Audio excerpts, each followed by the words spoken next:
My name is Abby, and today I am reviewing The Miraculous Journey of Edward Tulane by Kate D. Calmello, which focuses on a toy bunny named Edward. The book opens with Abeline Tulane, Edward's owner, explaining she's off to school and will be home soon. Abeline loves Edward with all her heart, but all Edward can think about is himself and his wardrobe. On Abeline's 11th birthday, her parents tell her they will travel on the ship, the Queen Mary. Edward is so self-absorbed that he drifts away from all human conversations.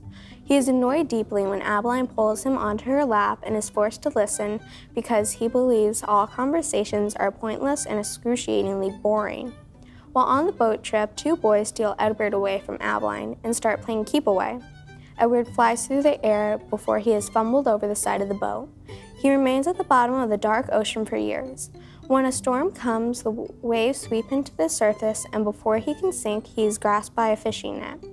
Relieved to be among the living, he isn't even upset when the fisherman calls him it. The fisherman brings Edward back to his wife, who names him Susanna and clothes him in dresses with ruffles and lace, despite the fact that he is a boy. The old fisherman and his wife spend many happy days with Edward. Then their daughter arrives. She despises Edward. After a couple of days, she takes him to the dump. Day in and day out, Edward is shoved under more garbage, losing more hope than the day before. Edward Tulane goes through the hands of many other people. There's a hobo and his dog, then a mean lady who treats him like a scarecrow, and eventually a terminally ill 3-year-old who was his greatest love.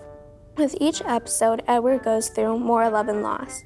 Eventually, he finds himself on a shelf at the doll mender shop.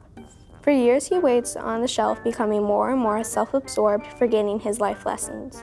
One day, a very old and wise doll tells him, "If you won't love anyone, how could anyone love him?" Edward was grateful for her advice. I love this book. When Edward topples from the ship and all he is focused on is his silly pocket watch, I laughed thinking about how he could be so self-centered. My favorite part is the ending. It's a big surprise and wraps up the story with a wonderful zinger. I would recommend this book because it's a beautifully written story about how one learns love and loss.